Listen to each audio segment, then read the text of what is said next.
Xin chào các bạn. Hôm nay chúng ta sẽ bước vào một cái bài tiếp theo, đó là cái bài nói về tân trang và sửa chữa nhà để cho thuê. Đây là cái bước mà có thể nói là phân định giữa những cái nhà đầu tư mà tương đối là chuyên nghiệp và những cái nhóm mà amateur. Tại vì là khi các bạn mà đi thuê nhà thì thông thường nếu các bạn có thể là thuê và cho thuê lại, một số bạn hơi bị lười thì coi như là cho thuê luôn. Thì như vậy thì các bạn không có được cái giá trị tăng thêm cho cái căn nhà đó, không có value added cho cái căn nhà đó. Nhưng mà tôi biết được ở trên thị trường đang có những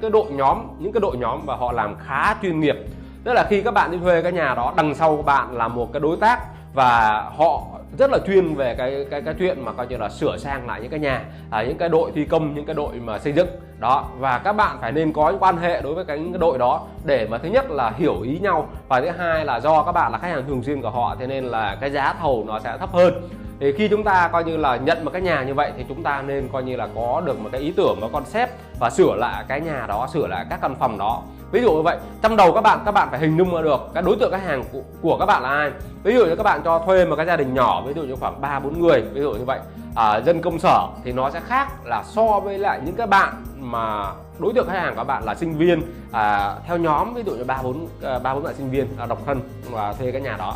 Rồi các bạn hình dung thấy chưa? Sinh viên độc thân sẽ khác, rồi ví dụ như là vợ chồng trẻ có con nhỏ sẽ khác, rồi các cô gái độc thân tiểu thư con nhà giàu sẽ khác, và các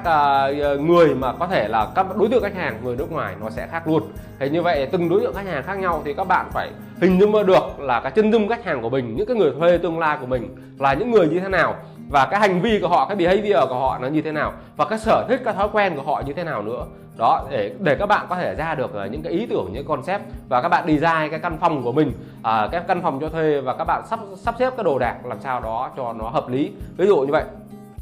sinh viên cho thuê thì họ rất là thích là cái giờ giấc tương đối linh hoạt, họ cần wifi và họ cần là cái bàn làm việc để cho họ có thể là coi như là làm assignment và coi như là làm việc và học tập, ví dụ như vậy. Còn đối với lại các cặp vợ chồng trẻ thì là họ cần nói chung là một cái không gian riêng tư, một cái giường đủ lớn, ví dụ như vậy, cho hai người, rồi có một cái không gian có thể là cho con của họ, rồi có thể là phải có phòng tắm riêng ở trong cái phòng đó, và cái design là phải có cái tivi, ví dụ như vậy, tại đó là những cái phương tiện giải trí của họ. Còn cái người mà ví dụ như một cái cô tiểu thư mà từ Hà Nội vào trong đây thì họ lại rất là cần một căn phòng đẹp, sạch sẽ, một cái căn phòng mà trang trí màu hồng, ví dụ như vậy, và một cái căn phòng mà theo một cái style mà từ coi như là trung cấp cho tới cao cấp. Họ sẵn sàng họ trả một cái mức chi phí coi như là khá so với thị trường. Một căn phòng nhỏ thôi nhưng mà họ có thể họ trả tới 5 triệu, 6 triệu hoặc là 8 triệu, 10 triệu, ví dụ như vậy. Thì tùy theo từng cái đối tượng khách hàng khác nhau mà các bạn phải có những cái concept khác nhau. Và khi các bạn đã ra hình dung được rồi là cái đối tượng khách hàng nào của các bạn là đối tượng mạnh, và các bạn đã có cái danh sách khách hàng tiềm năng trong tay, thì chúng ta bắt đầu là chỉnh sửa cái căn hộ cũng như là cái căn nhà theo như là những cái mong muốn mà những cái mà người khách hàng tương lai của mình hướng tới. Thì sau đó là chúng ta sẽ bắt tay vào coi như là tìm hoặc là kết hợp với những cái nhà thầu có sẵn và chúng ta sửa chữa tân trang lại cái nhà đó. Cái chuyện mà sửa chữa tân trang này rất là quan trọng. Ví dụ như một cái căn phòng bình thường, các bạn cho thuê là nó chỉ khoảng ví dụ như là căn phòng khoảng 20 m² đây, ví dụ như vậy, ở trung tâm thì quận 3 ví dụ như là các bạn cho thuê khoảng 5 triệu, 6 triệu một tháng. Thế nhưng mà nhờ có những cái tiện nghi, nhờ có những cái mà gọi là furniture, hoặc là người ta dùng cái từ là full furnished, tức là coi như là ở trong căn phòng đó là có bàn, có ghế, có giường,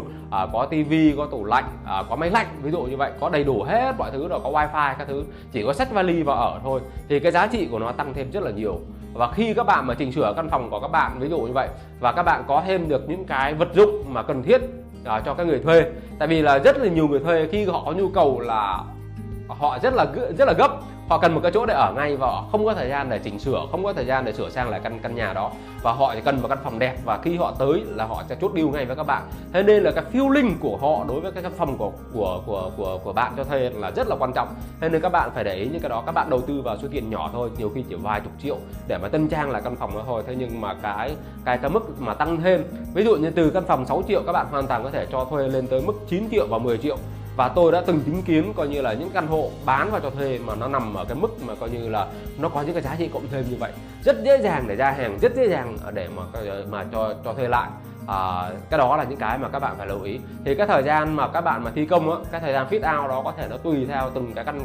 căn phòng cũng như tùy theo căn hộ thôi. Nhưng mà nếu mà chúng ta làm nhanh thì có thể là 2 tuần hoặc là tới 1 tháng, còn chậm thì có thể là lên tới một tháng rưỡi, ví dụ như vậy. Thì các bạn phải cân đối cái thời gian đó, tại cái thời gian đó là thời gian chết. Cái thời gian đó là các bạn đã nhận nhà và các bạn đã phải trả tiền thuê rồi, thì chúng ta phải cố gắng và đẩy nhanh cái đó. Và trong khi mà chúng ta làm cái động tác đó, chúng ta phải đi tìm những cái người thuê tương lai.